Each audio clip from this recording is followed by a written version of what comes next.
नमस्कार दोस्तों, स्वागत है आप सभी का हमारे YouTube channel wing of attraction में। आज का प्रसंग है मनुष्य गरीब क्यों रहता है।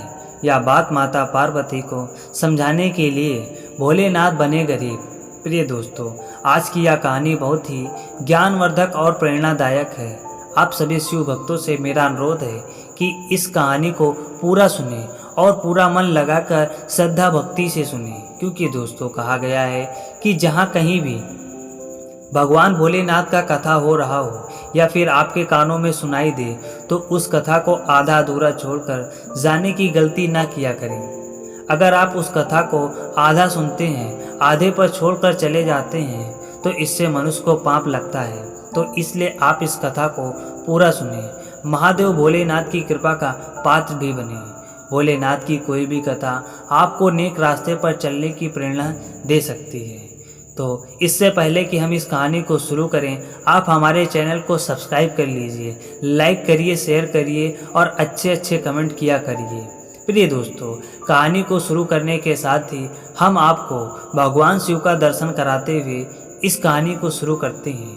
एक समय की बात है कि माता पार्वती कैलाश पर्वत पर बैठी हुई पृथ्वी लोक की तरफ देख रही थी। यह देखते हुए उनके मन में एक विचार आया कि मनुष्य गरीब क्यों रहता है। अब इस प्रश्न के उत्तर को जानने के लिए वह महादेव की प्रतीक्षा करने लगती हैं, क्योंकि महादेव भोलेनाथ ही समाधि में लीन थे। भोलेनाथ की समाधि खत्म होने के बाद माता पार्वती भोलेनाथ से पूछती हैं कि हे प्रभु, हे महादेव, आप मेरे मन में चल रहे विचारों का समाधान करिए। तब भगवान भोलेनाथ ने उस समस्या को पूछने के लिए कहा। तब माता पार्वती कहती हैं, हे प्रभु, इस संसार में पृथ्वी लोक पर मनुष्य गरीब क्यों रहता है। तब भगवान भोलेनाथ ने कहा, हे देवी, इस प्रश्न के उत्तर को जानने के लिए आपको हमारे साथ पृथ्वी लोक पर चलना होगा, वहीं आपके इन सवालों के जवाब मिल सकते हैं। अब यह सुनने के बाद माता पार्वती और भोलेनाथ दोनों पृथ्वी लोक पर चले आते हैं। पृथ्वी लोक पर आने के बाद जिस रास्ते पर माता पार्वती और भोलेनाथ खड़े थे, उसी रास्ते से एक गरीब पति पत्नी आ रहे थे। वह दोनों आपस में बातें कर रहे थे।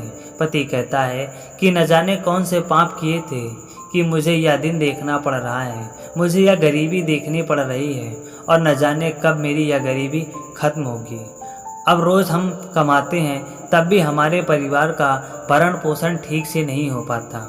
पिछले जन्म में न जाने कौन से पाप किए थे जो इस जन्म में मुझे गरीबी के रूप में देखने पड़ रहे हैं। तब उसकी पत्नी कहती है कि इतना चिंता न करिए, भगवान भोलेनाथ पर विश्वास रखें, कभी न कभी हम पैसे वाले ज़रूर बनेंगे, हम कभी न कभी अमीर ज़रूर बनेंगे। अब दोनों इसी तरह से बातें कर रहे थे। तब माता पार्वती जी भोलेनाथ से कहती हैं कि हे भोलेनाथ, वह दोनों पति पत्नी आपको याद कर रहे हैं, वह इतने दुखी हैं।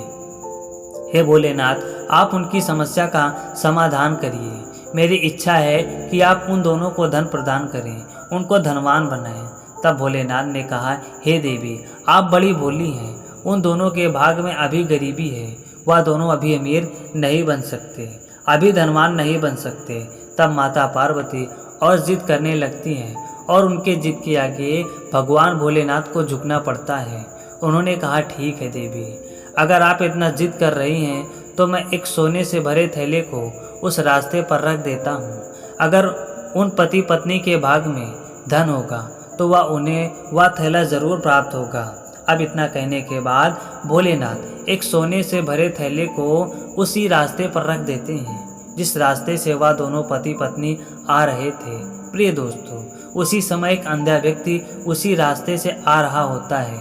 उस अंधे व्यक्ति को देखने के बाद वह पति पत्नी आपस में फिर से बातें करने लगते हैं और पत्नी कहती है कि माना कि हम लोग गरीब हैं, हम बहुत परेशानी से जूझ रहे हैं, लेकिन इस अंधे व्यक्ति को देखो, यह बेचारा अंधा है, इसके जीवन में कितना कष्ट है, यह तो देख भी नहीं सकता।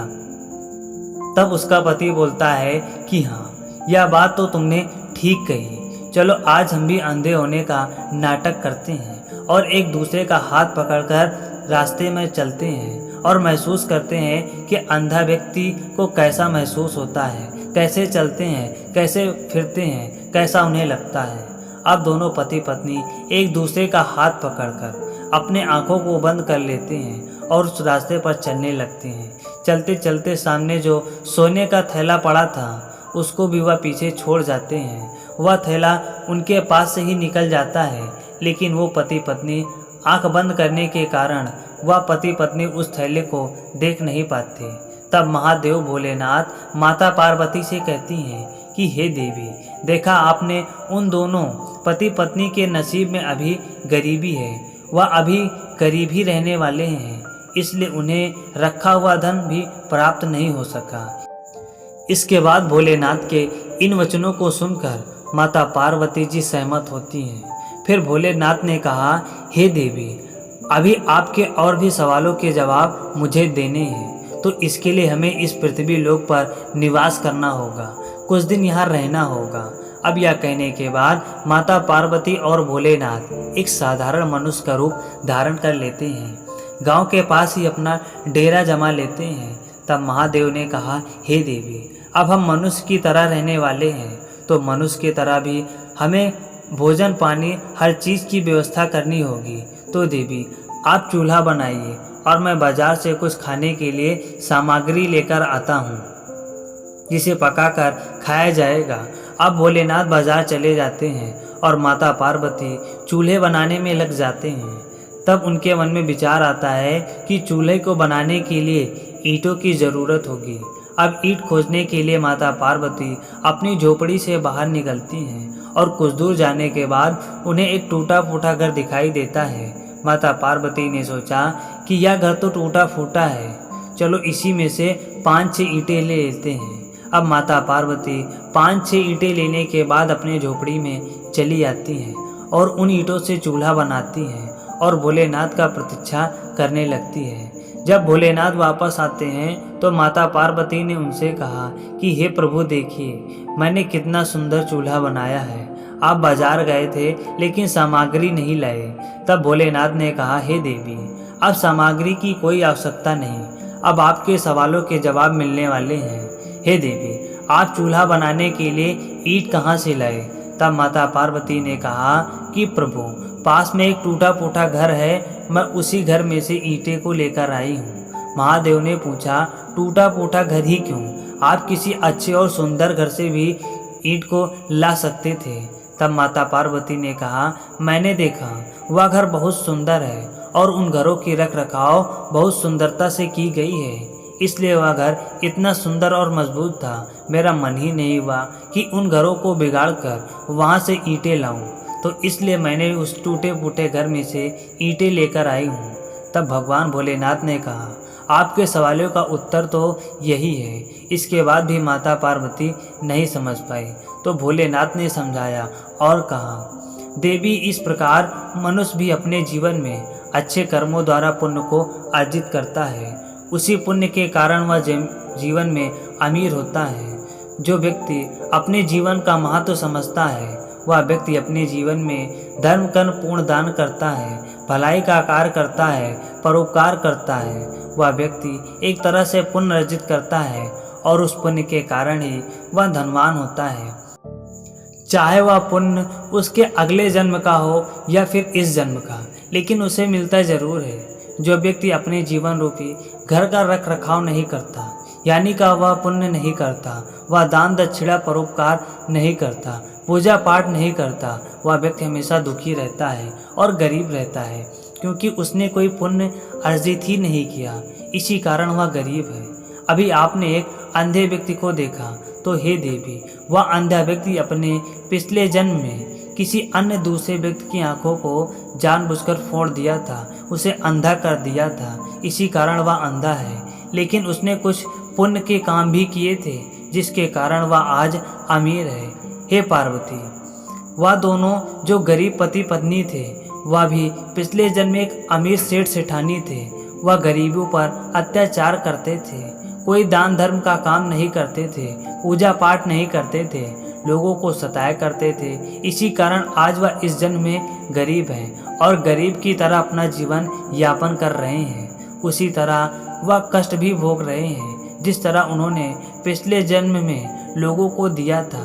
अगर इस जन्म में वह पुण्य का काम करेंगे तो ज़रूर कुछ दिनों के बाद वह अपने पुण्य कर्मों द्वारा पैसे वाले हो जाएंगे, उनकी स्थिति सुधर जाएगी, उनके पास धन होगा। तो हे देवी, हर व्यक्ति जैसा कर्म करेगा वैसा ही फल पाएगा। सारा खेल अपने कर्मों का ही होता है। अब अपने प्रश्नों का उत्तर सुनने के बाद माता पार्वती पूरी तरह से संतुष्ट होती हैं और महादेव भोलेनाथ के साथ कैलाश पर्वत को चली जाती हैं। तो प्रिय दोस्तों, इस कहानी से यही शिक्षा मिलती है कि व्यक्ति को हमेशा दान धर्म पुण्य का कार्य करना चाहिए, अपने जीवन में पुण्य को अर्जित करना चाहिए ताकि आने वाला समय उनका सुखमय हो सके। आपको यह मेरी कहानी ज़रूर पसंद आई होगी। अगर कहानी पसंद आई हो तो कृपया हमारे चैनल को सब्सक्राइब कर लें, लाइक करें और वीडियो को शेयर करें ताकि हमारा मनोबल इस चीज़ के प्रति बढ़ा रहता है और हम आप लोगों के लिए जीवन के समृद्धि के लिए ऐसी ही प्रेरणादायक और अनमोल कहानी को लाते रहते हैं ताकि आप अपने जीवन में इन कहानी को सुनकर आप अपने जीवन में अच्छे कार्य करते रहें, लोगों का उद्धार करते रहें, जिससे यह युग हमेशा अच्छा बना रहेगा।